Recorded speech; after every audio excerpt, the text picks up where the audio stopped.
Hello dear friends, we are going to a lecture which is going to be also very challenging, so I need your attention. As I always say, if you've got some doubts of the materials and you're not secure of your knowledge of what we studied now, go and revise it. It's so simple. And so this time we're going to study some of the properties of water in a very chemical sense. And as you can see, this lake, it looks so beautiful, but many people has drowned because of difference of temperature, and also as we're gonna study, lakes actually can kill people. As one of the lake killed 10,000 people. Right? There is a certain way that the lake reacts with some properties of gases, and this makes it extremely dangerous. And as you can see later in the lecture, we're going to study that. Straight from the start, I would like we to go in a very challenging subject of we don't know it before. It's called the colligative properties of solutions, and don't get scared again by the name. Colligative means collective. That means the solute and the solvent. And the colligative properties, as you can see on the screens, are properties that depend only on the number of the solute particle, not on their nature. So there is a 4 colligative properties which we need to know, otherwise our study of the water is not going to be complete. First is water pressure lowering. What is water pressure? We studied several lectures ago. This is the pressure of the vapor that exists above the water at any temperature. When the temperature rises to 100 degrees, then the water pressure is 1 atmosphere, and when the water pressure is 1 atmosphere, the water boils. Water pressure lowering is by this formula. That means the pressure, that is the current pressure that we've got, depends on the molar fraction, the mole fraction, and the initial pressure that we have. So if we've got a mole fraction of the solute into water, say 10%, that means the mole fraction of the solvent is going to be 90%. So 90% by the initial water pressure, which is on the pure solvent, that means the water pressure is going to be 90% if we put 10% solute. You see, it's not that difficult. Boiling point elevation. I want to say first thing, every cook is a chemist. Knowing or not knowing, every cook is a chemist, because he uses chemistry to alter the food so that it can be edible. And normally some people put salt to elevate the temperature of boiling, and that's exactly what the second colligative property says. There is a boiling point elevation, and that delta means the difference of the temperature of boiling from the pure solvent to the one with solute, depends on the one constant, another constant, and the molality. Now I'm going to explain everything. This is a constant, so I don't need to worry so much about. I'll explain it just now. This is the coefficient. It's a constant of the boiling point elevation by water. Every liquid has a specific constant of boiling point elevation. That's a constant, and there is a table, so you can look on Google, and that's easy to find. And molality, what is molality? Is how many moles we've got dissolved in a kilogram of solvent. That is molality.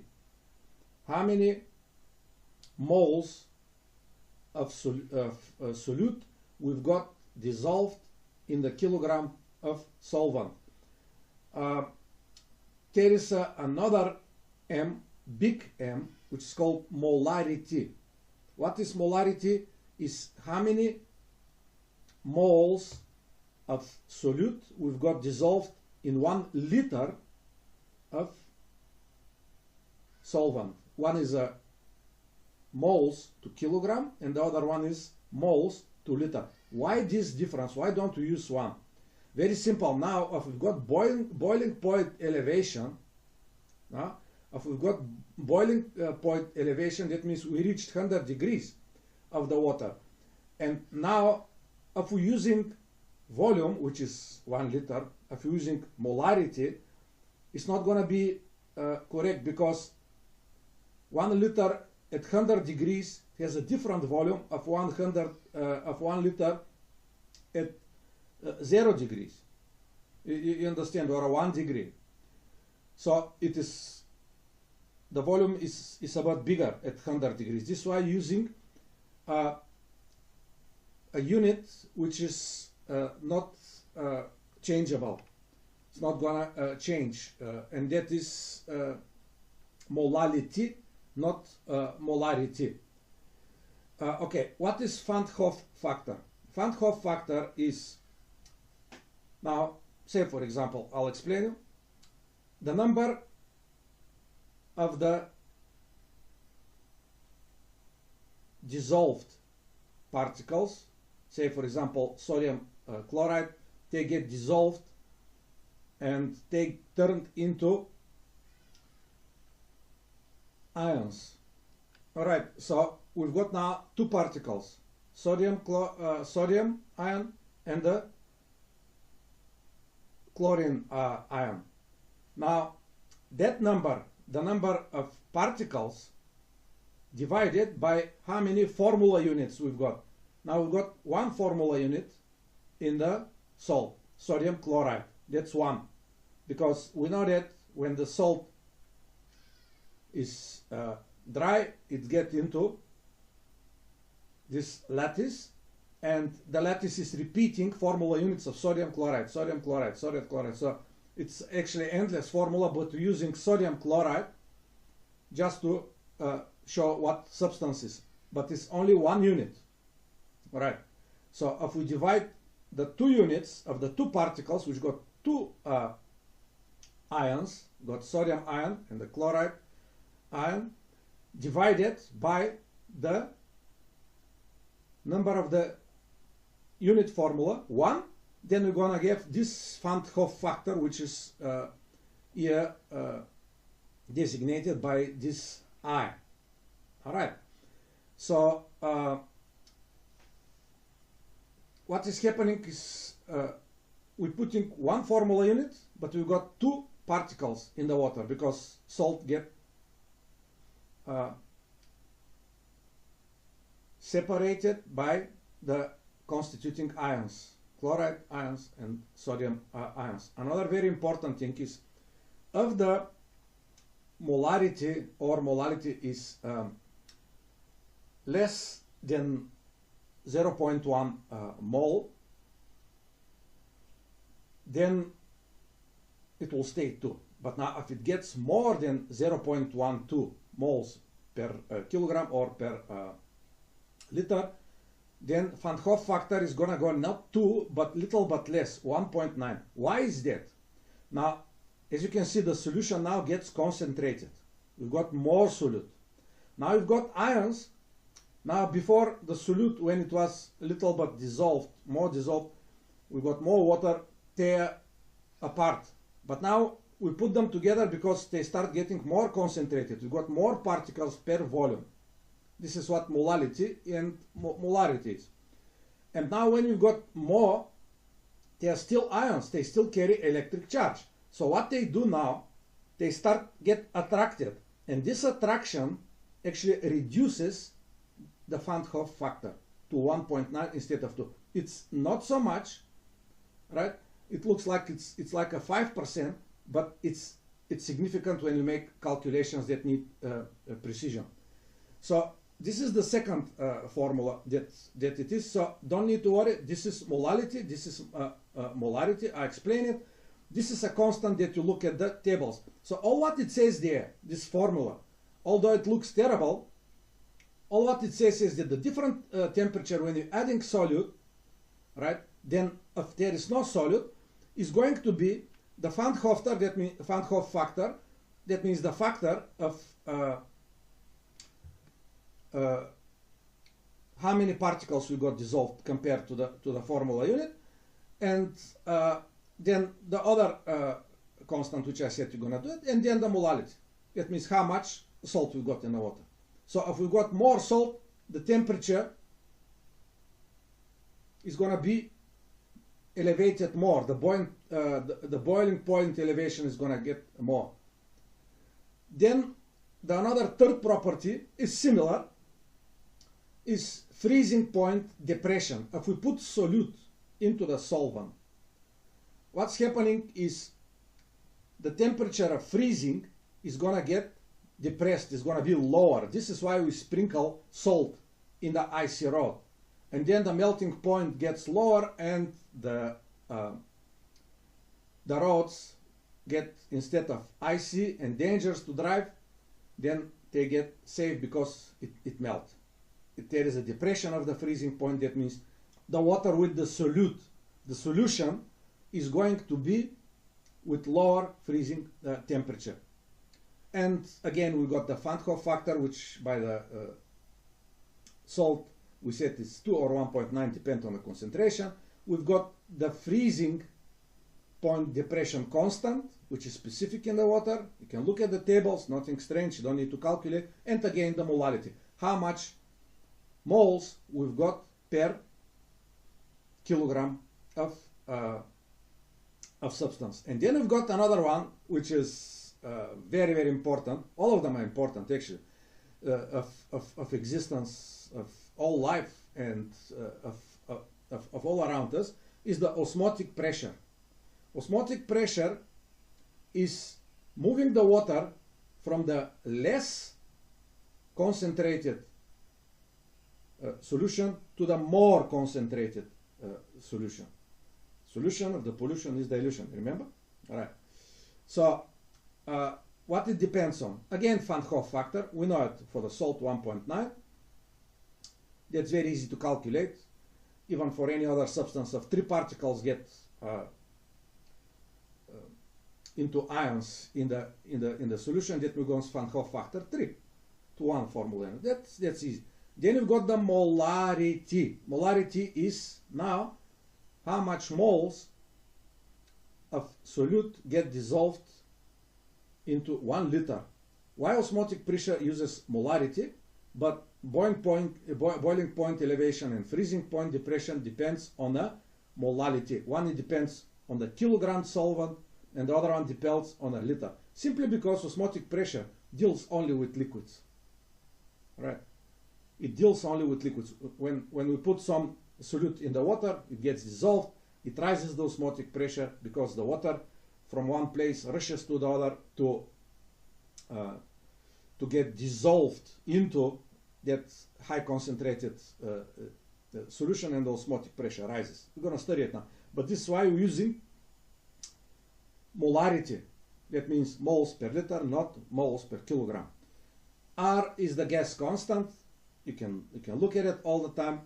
And that's the temperature. So easy. Look, the formulas are not so dangerous, as you can see. So nothing to be scared about. And that's the colligative properties explained in short. Now we're going to go one-to-one and to see how they affect our life. Another important thing that I'd like to point to you is that the first of this law, the vapor pressure lowering, this one, where it says that the pressure when you're adding solute depends on the molar fraction of the solvent. By the water pressure or the vapor pressure of the pure solvent. This is called the Raoult law. It's called the Raoult law, and shows us why actually the water pressure gets lower, because we've got solvent and we've got solute. The solute gets dissolved and reduces the water pressure. Now look at this diagram. We said that the normal boiling point of any solvent without any solute into it, it's when the water, say for example, reaches 100 degrees, then the water vapor, when it reaches 1 atmosphere, the water is going to get boiled. So the normal point of solution is the temperature at which its vapor pressure equals 1 atmosphere. That's the normal boiling point of solution. When a non-volatile solute is added to a pure solvent, now we're adding salt. Salt is non-volatile. It's not like alcohol. It's not going to fly away. When it's added to the pure solvent at normal boiling point, right, its water vapor pressure is lowered below 1 atmosphere. Look at it, at this diagram. There we've got 1 atmosphere, and there we've got pure water. All right. So now it is 1 atmosphere, and then we've got 100 degrees, and the water boils. 1 atmosphere pressure of the vapor pressure, and the water boils. Now we're adding solute, and the boiling point gets elevated.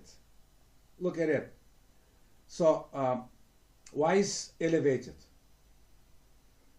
Because, as you can see, the Raoult's law says that the water pressure, now it's lower because we've got solute inside. The first colligative property, Raoult's law. It's lowered. Now we need more energy to bring it to 1 atmosphere. Remember, the water pressure, the water vapor pressure is equal to the molar fraction of the solvent, right, by the pure solvent. So pure solvent, you've got 1 atmosphere, but now you've got molar fraction. Say we added 10% molar fraction. So now the molar fraction is now 90%. Therefore, the vapor pressure, now it's 90%. So now when the vapor pressure is down, it's not anymore atmosphere, 1 atmosphere. So it's not going to boil. So we need to add more energy to bring it to 1 atmosphere. Because if we don't add more energy, we're not going to bring it to 1 atmosphere. We're not going to have more molecules going out in the things because they are bound to the solute. See, that is the boiling point elevation. So we increase the energy, and therefore we increase also the temperature. This is how, when you put a solute into the solvent, we rise the boiling point. Now we also have freezing point, depression, by the same thing. Now that's a freezing point of the pure water, right?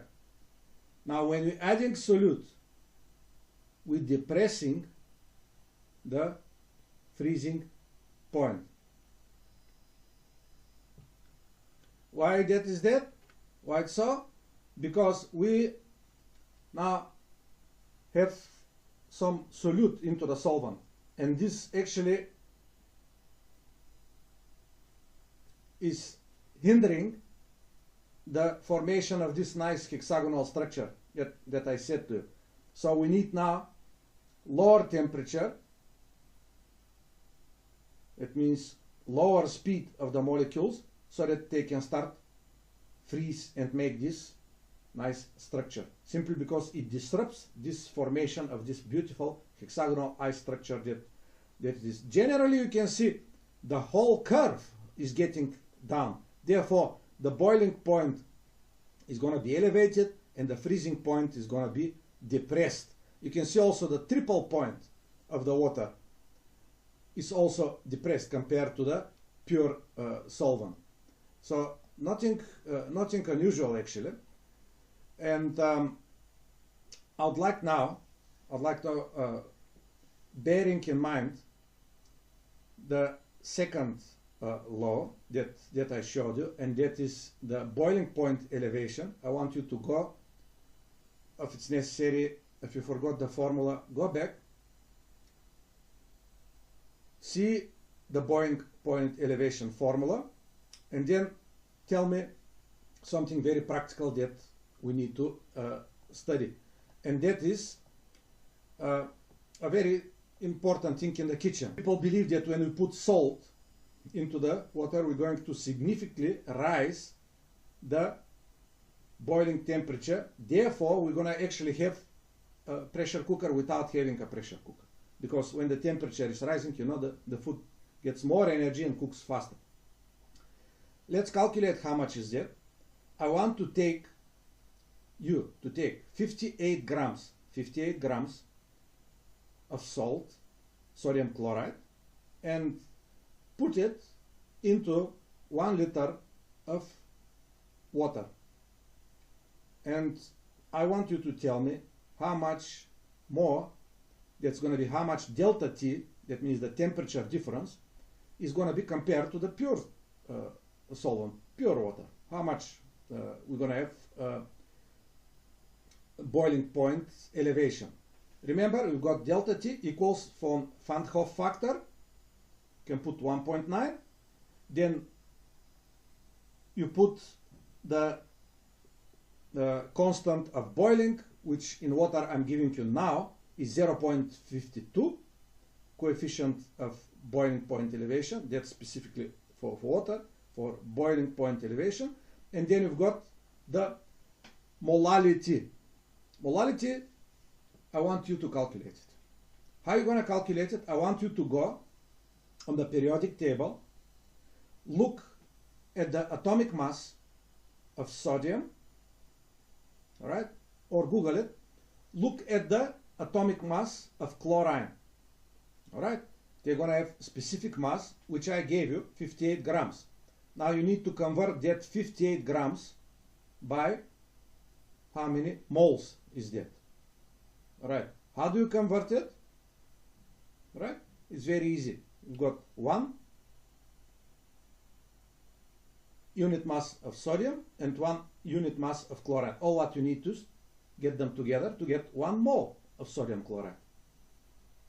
And then after C on the periodic table, when you combine the atomic mass of chlorine and atomic mass of sodium, when you combine them, how many moles is in this 58 grams? I gave you very easy problem to solve. And then after all of this, multiply and tell me how much is the temperature. What result actually you achieved. Now, this is the answer. Look at it now. There is the answer. Now, atomic mass of sodium is 23, the chlorine is 35, so it is 1 mole. Because 23 and 35, I gave you 58 grams. So we've got 1 mole.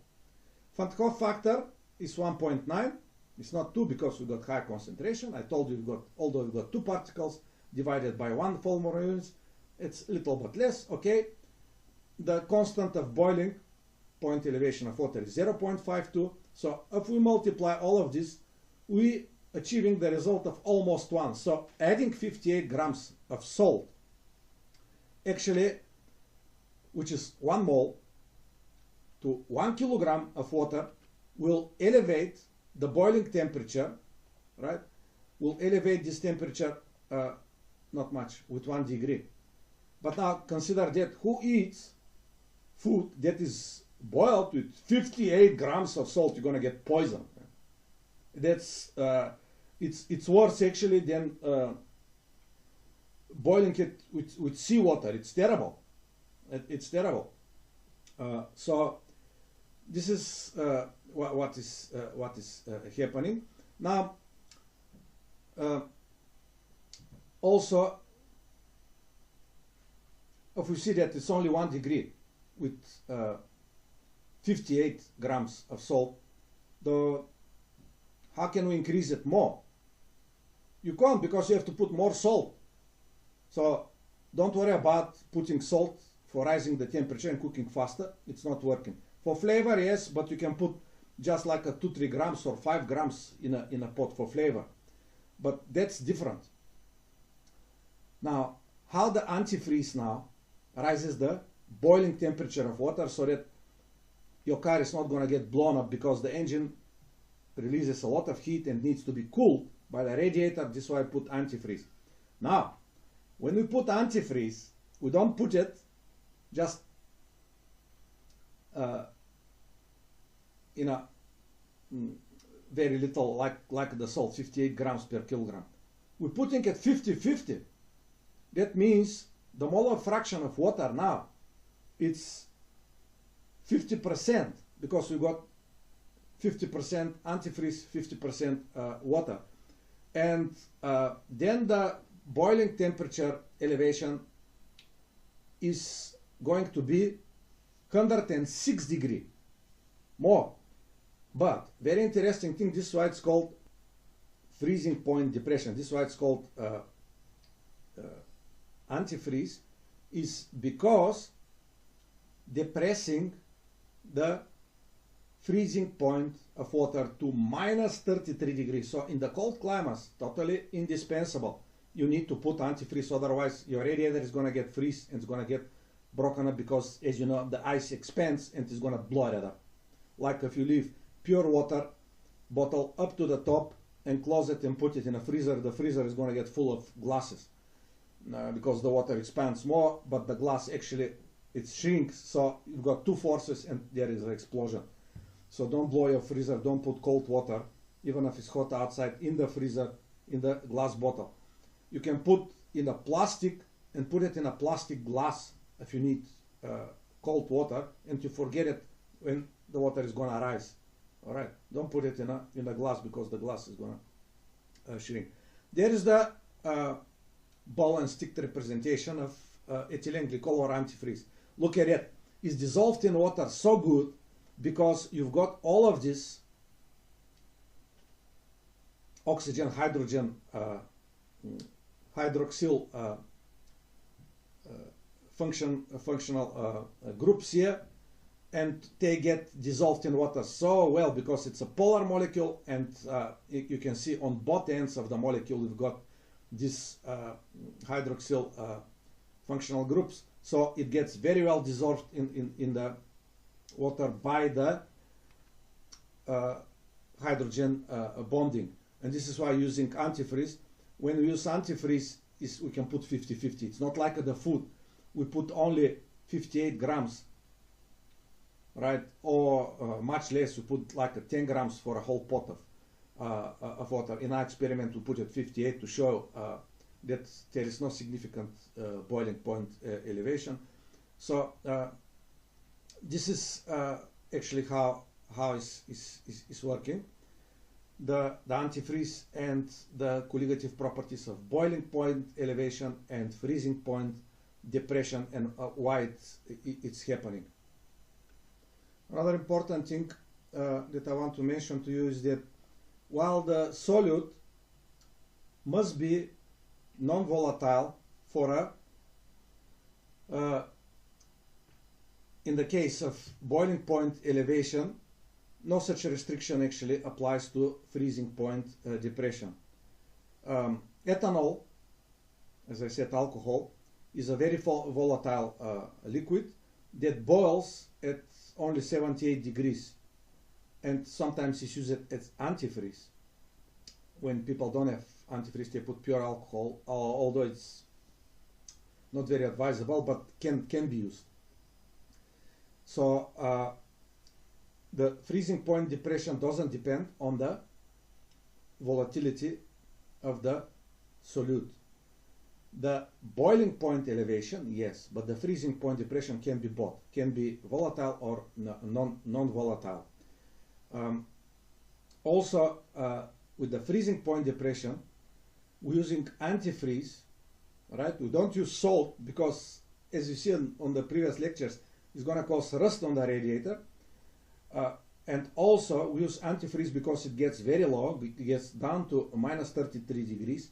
And also, you remember when the water freezes, got latent heat of fusion. That means you need to add more heat to convert it when the water reaches, when the ice reaches 0 degree, to convert it to liquid, because you need to break this hexagonal structure, the strong hydrogen, sturdy hydrogen bonding we studied. Now, when we put antifreeze, the antifreeze doesn't have this latent heat. That means, can you imagine, the ice, say you put the antifreeze under 33 degrees, then it's going to go into a solid form.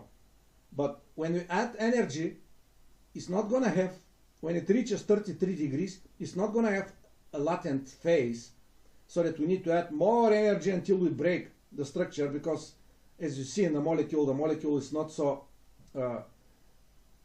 structured as the water to form this beautiful hexagonal structure. So what this does is straight away from ice turn to liquid, straight away, as soon as the temperature raises. Not like the water. If the water reaches 0 degree, you need to add a little bit more energy to convert it to water. So that's it. But now let's see now what is the effect of the solute on the all of this water pressure on a molecular level. I want to show something. See, this tank of water is made very cleverly. In one of the places, the department of this tank, which is, as you can see, is closed, and you've got a glass in between, and to put in one part of this tank, we put seawater, which is, as you know, it is salty water, and then we got pure water. And now what's happening with the time, that the pure water gets evaporated, and as you can see there, if you leave it for a long time, it's gonna go into the salty water without any movement. All of this tank is closed, so that the water vapor cannot go there. Why this is happening? Simply because of Raoult's law, the first colligative property that we studied. That means the vapor pressure is lower when we've got solute. That's lower. So the salty water will have lower vapor pressure. When we've got vapor pressure which is lower, we've got boiling point elevation. And also at the same temperature, the water vapor pressure with the salty water is going to be lower. So we're going to have a low vapor pressure above the salty water, then above the pure water, then it's going to be more. And what's going to happen, because this vapor pressure is more and this is low, the pressure always goes from high to low. So the vapor pressure starts moving from here to here, moves from here to here, moves. But when the vapor pressure moves, what happens is the vapor pressure now, it's lower there. So the molecules start getting evaporated. The water pressure, the water vapor pressure again is increased. And then when it's increased and when this is low, again moves, and that continuously until there is not a single drop left there.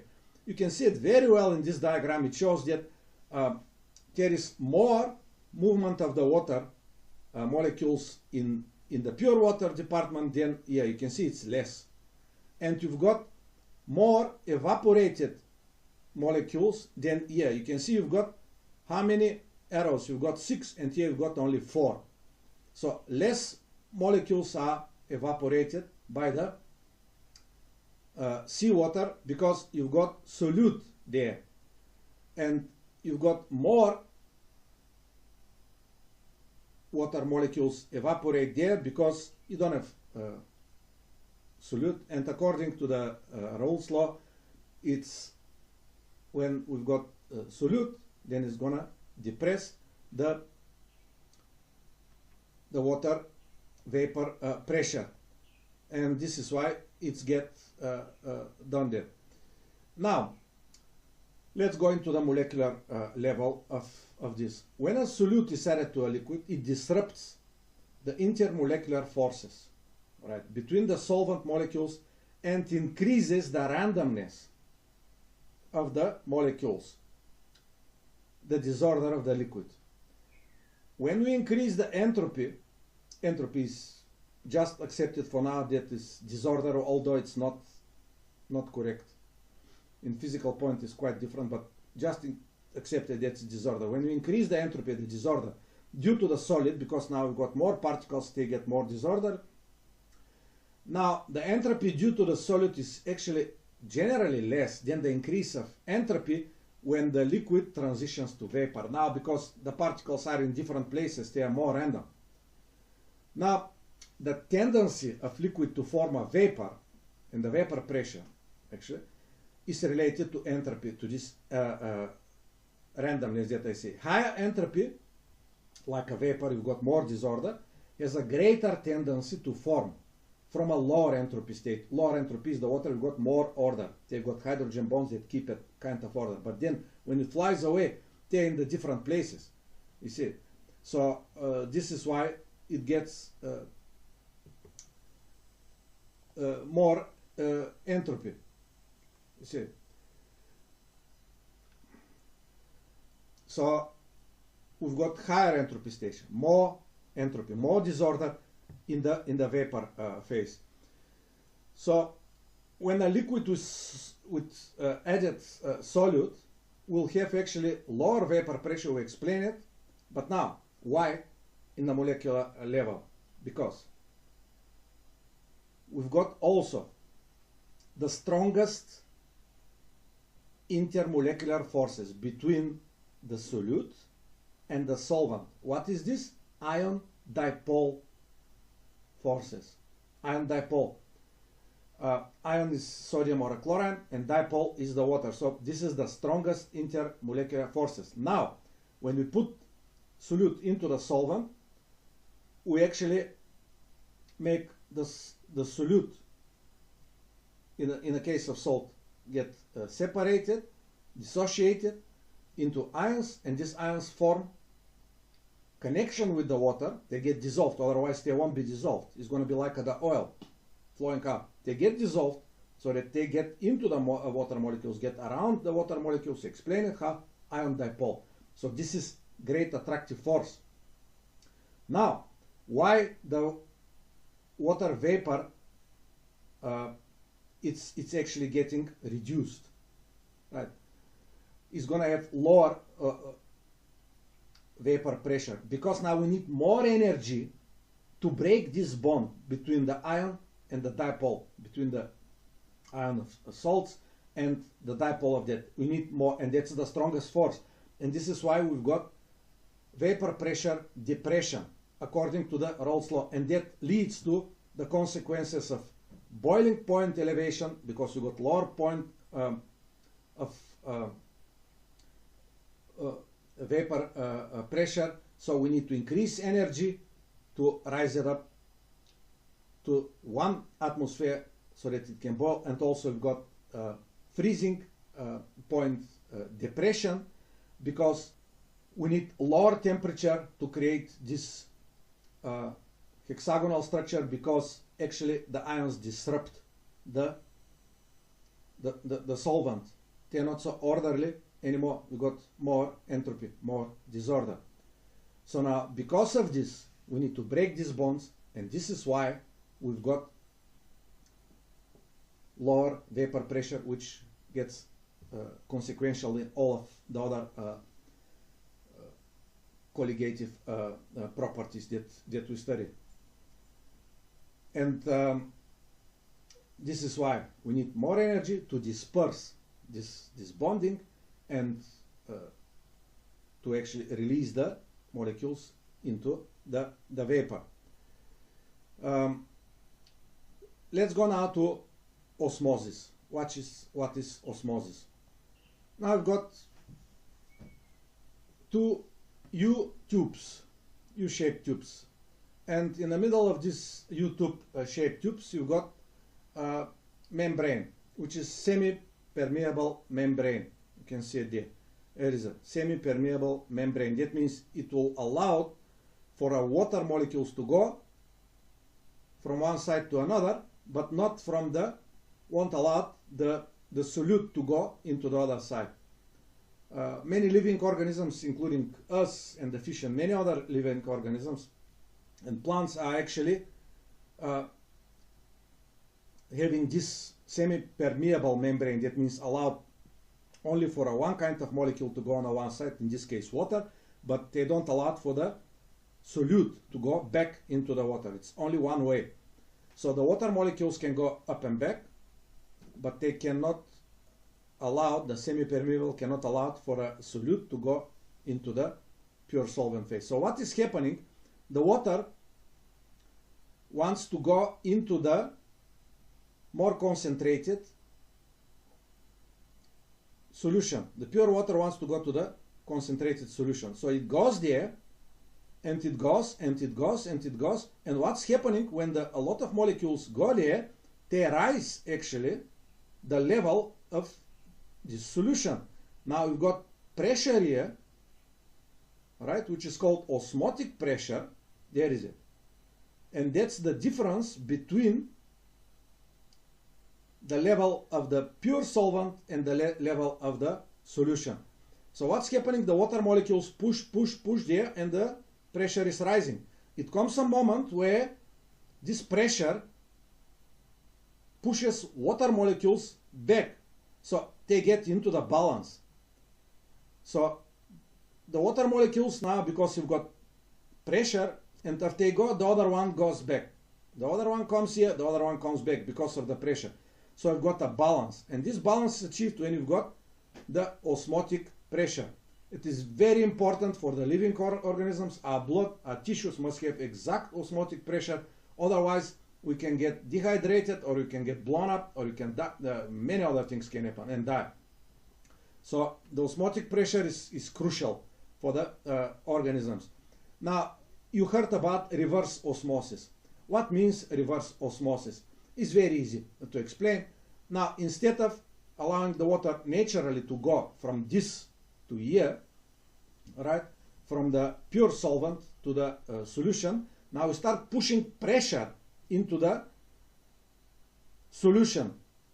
So the solution now gets very, very high pressure. It moves only the water molecules through the semi-permeable membrane on the other side. So we've got seawater, like in Saudi Arabia, in Kuwait, they do all of this reverse osmosis. Also, water purifying systems are using this because dirty water has a lot of solute in it, so we need to purify it. So what they do, they put pressure, and there is a semi-permeable membrane which allows only for the water molecules to go there, and the solution actually gets more concentrated because we put pressure on this side now, right? Not the natural pressure that rises up from the coming of the water molecules on our side. We push it on this side, and then we purify water, keeping the dirt or the salt on this side. Now, this get a great consequences, this osmosis that we said. Not the reverse osmosis, the osmosis only. Now, it helps to preserve food. It helps to keep away bacteria, and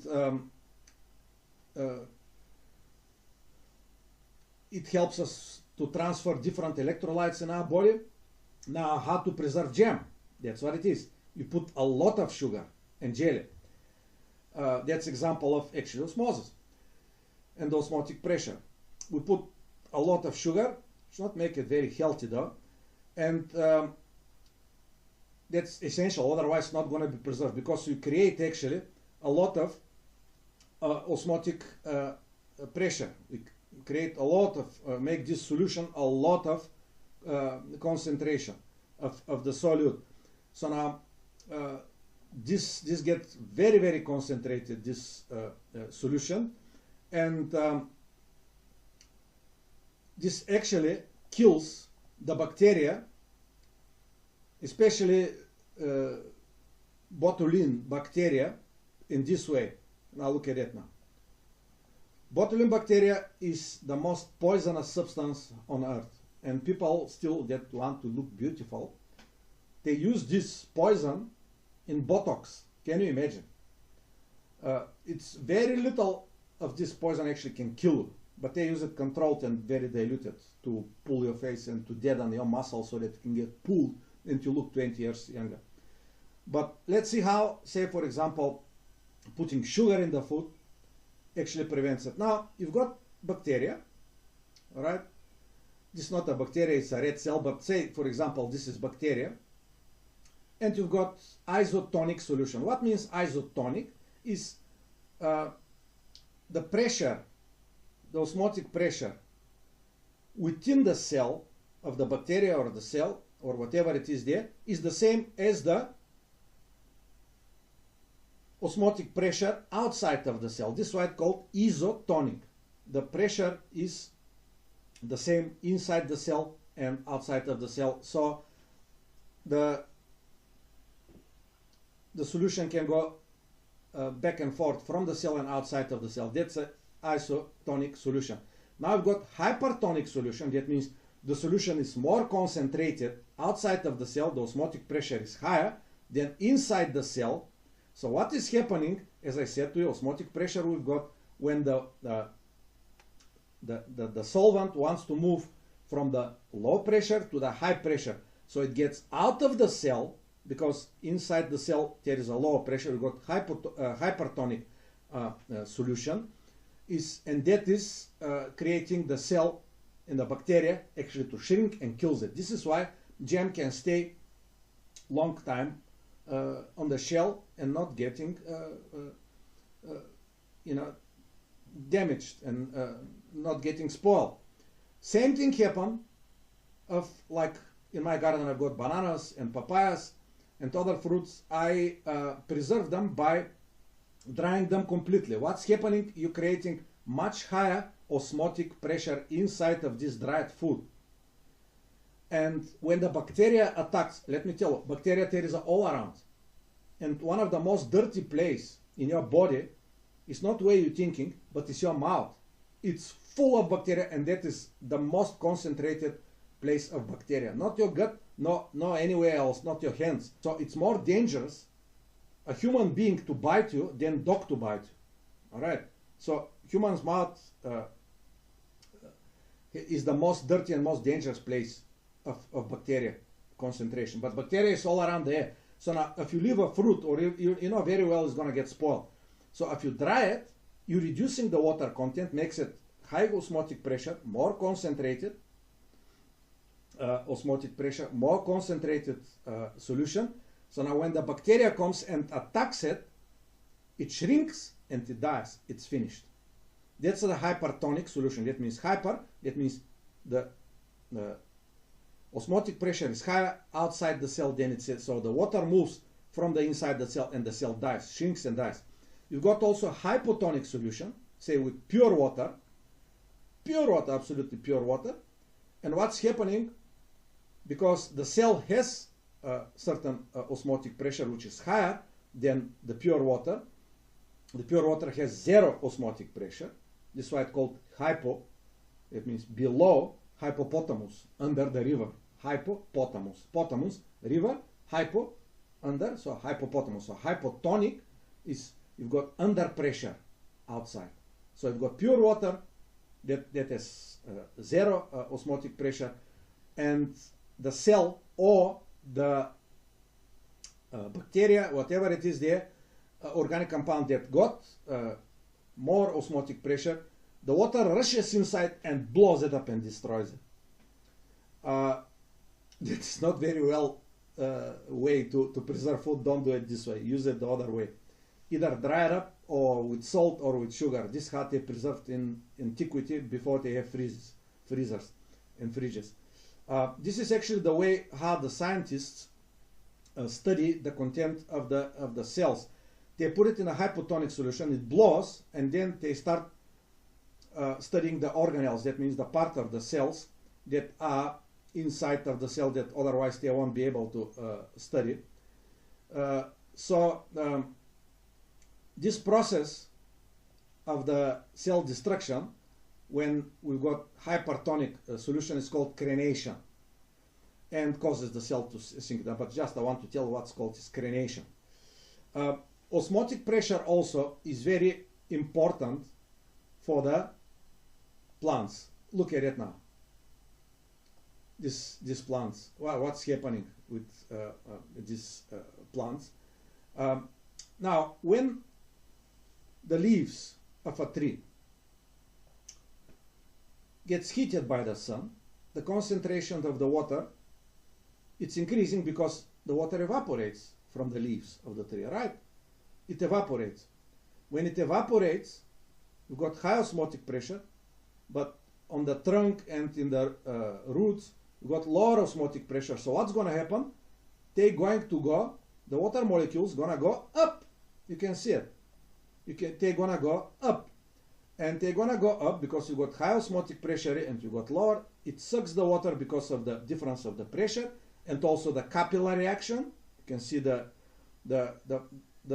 water molecules got very high surface tension, and also that benefits the movement of the water upwards, and the water goes up and start feeding all the plants. So this is why it's important also for the trees. Also, as you can see here, let me show. You can see when it's evaporating, it releases, and then the water molecules, as you can see, they rush there.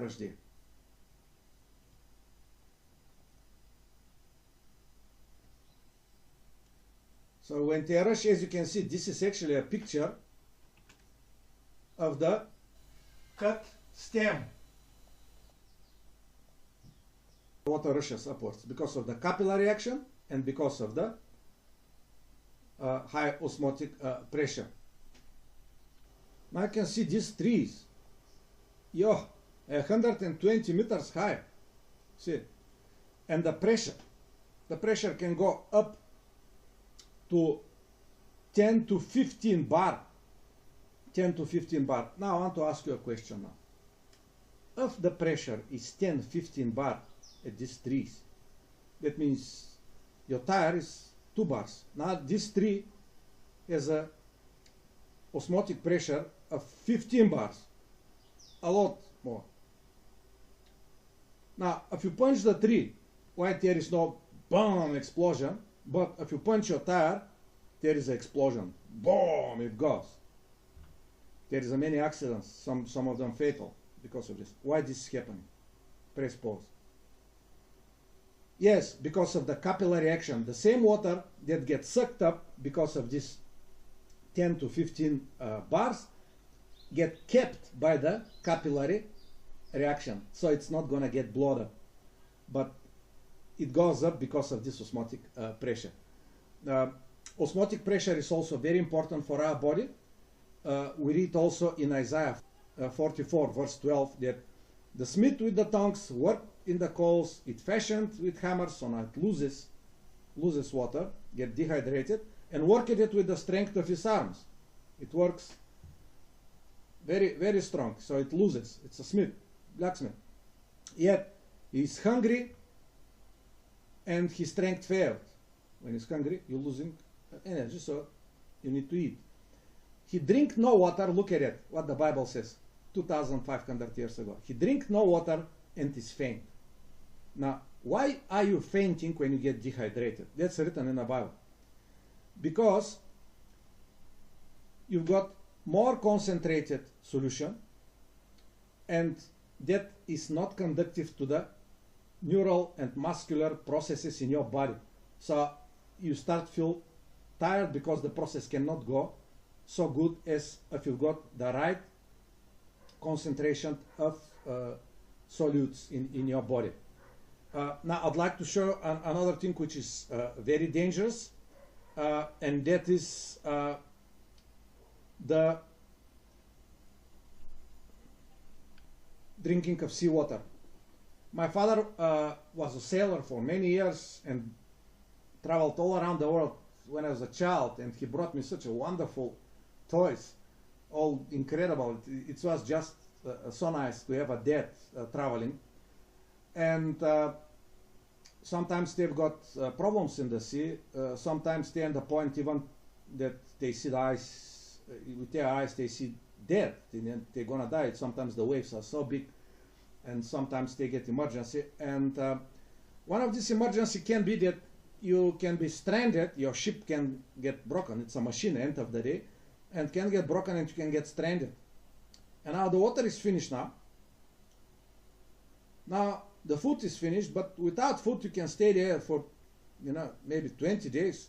But without water you can't stay more than, 4 or 5 days or even more. But, the water is much less time than the food. So now you start drinking water, but there is no water. So the people get tempted to start drinking salty water. My father told me, whatever you do, die but never drink salty water, because dying from dehydration is better and quicker than dying from drinking salty water. Why is that so? When you drink the salty water, you putting yourself 38 grams of salt by 1 liter, and that is around 9 times more, 8-9 times more than your daily allowance of 5 grams of salt. Now when you put this salt in your body, the body doesn't need it, so now the water gets absorbed, but the salt needs to be excreted by the kidneys. But now the kidneys cannot excrete it, just take it and send it by anything. So now the kidney needs more water to excrete it, because otherwise this salt is going to poison you. It's going to rise the osmotic pressure, and your cell is going to get cremated, like I showed. So now what's happening is that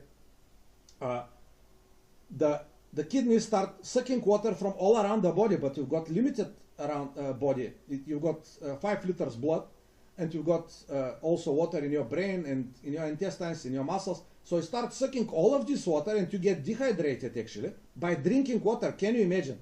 Dehydrated by drinking salty water. And when you get dehydrated, first thing what is going to suffer is not your muscles.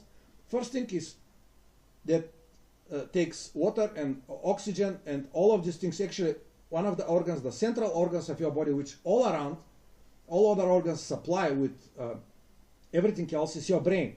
That's what actually makes you human. And when your brain gets deprived of water, first thing, the neural connections get destroyed, not so much, and then after gets more destroyed and more destroyed. You're getting delirious, you're getting mad, and you start getting seeing different things. You're getting mad, so you're gonna get mad before you die, which is terrible. I prefer to die in full conscience rather than to die, as a crazy man. And that's what's happening. So even 1 cup water can cause you serious problems. So don't drink it. There is a people drink it for some kind of treatment and traditional things.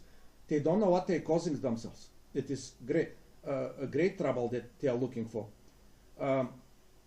And you'll get more thirsty, and you die slow, agonizing death. It's terrible, actually. It is terrible. What you need to do is try to get one of these kits. Obviously, you can't carry on like it is, but now you can make it. Which look at it how it works.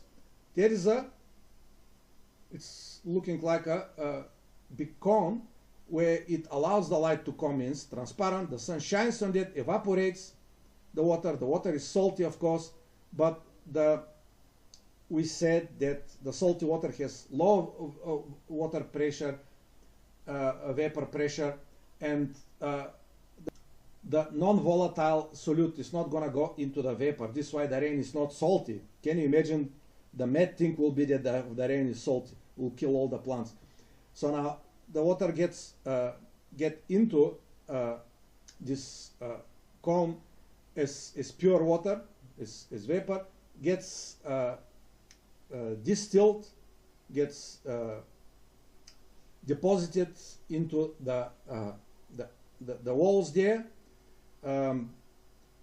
and when it's deposited, start running into this vessel there, and then there is a pipe where you can start drinking it. You can make also you can drink also the dew and many other things, but never drink salty water. Another very dangerous thing is to drink a lot of water at once.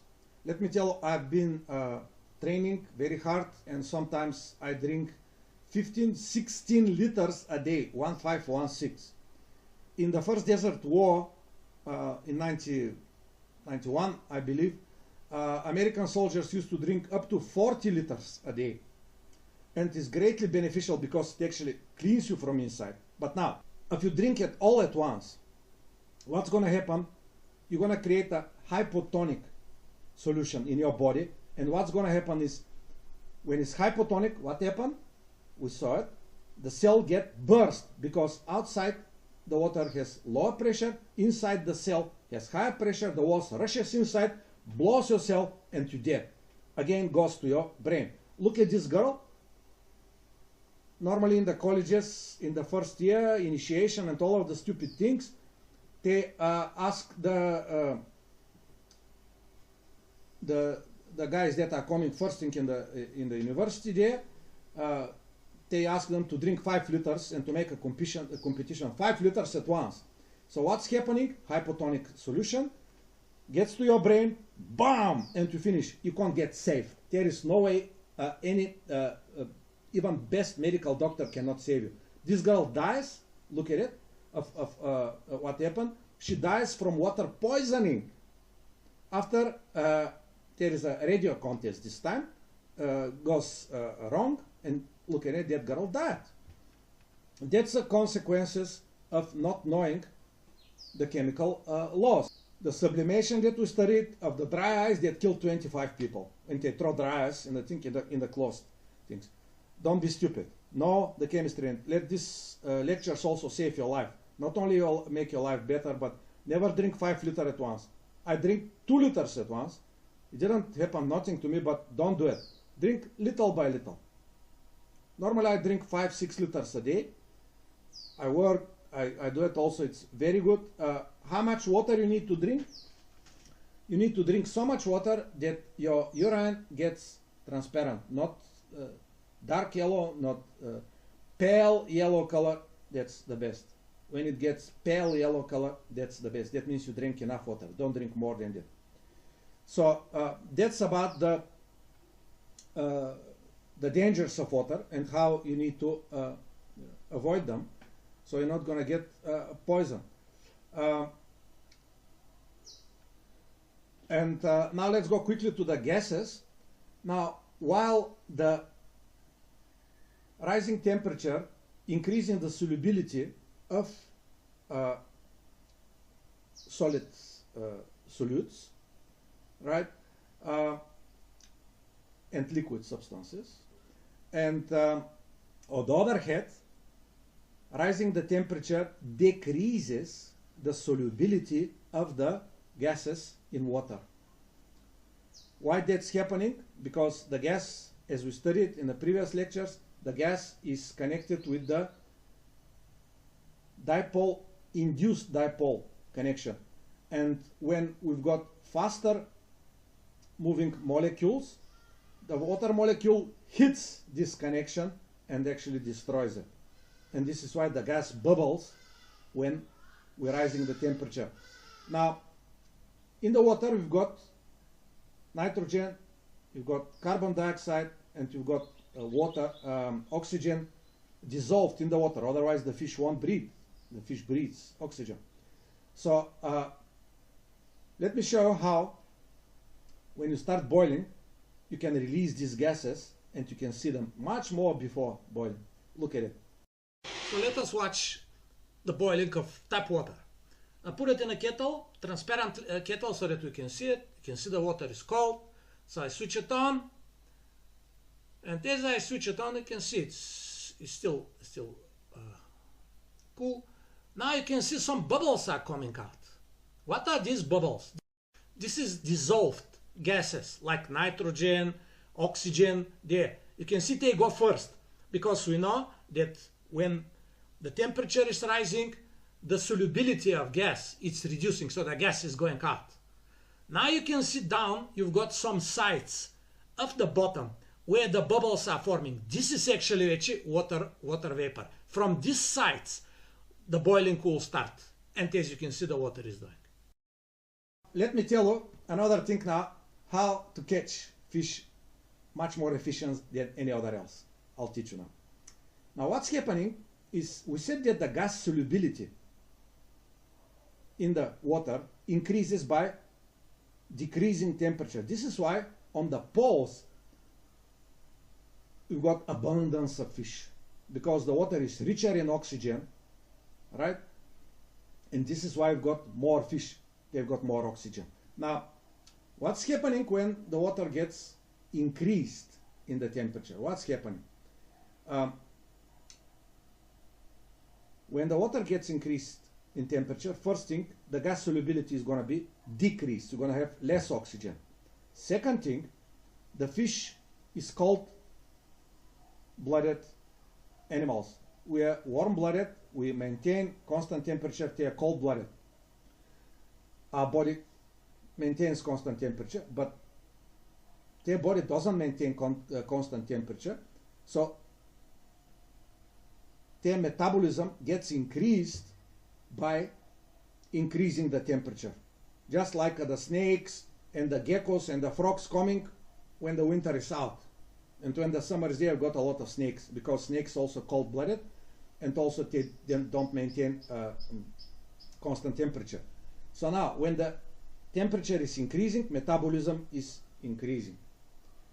Now, when the metabolism is increasing, we need more oxygen. But now we've got less oxygen in the water, because the oxygen doesn't dissolve in the warmer water. So the metabolism of the fish gets doubled with 10 degrees increase. So now, how to catch the fish? Now, this is another point which I want to show that's going to be a practical benefit of you. And you can see also, not only the cook is a great chemist, but now the fisherman, experienced fisherman, is also a great chemist. How? Now, there is a Henry law. It's called the Henry law, which means the concentration of the gas is equal to some constant and the partial pressure of the gas above there. So we've got partial pressure of oxygen, because the atmosphere is not only oxygen but also nitrogen. So we've got partial pressure of oxygen and partial pressure of nitrogen and other gases.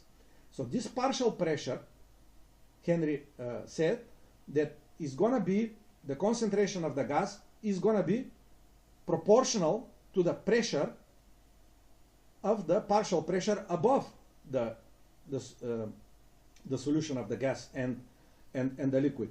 So the more pressure, the more it's actually the oxygen molecules get pushed into the water molecules, got more pressure. The less pressure, the less connection between the oxygen and the water, and the oxygen get volatile.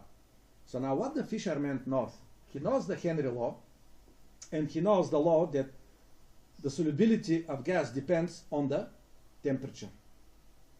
So he goes where the water is deepest, in the river or in the lake, because there is more dissolved oxygen there.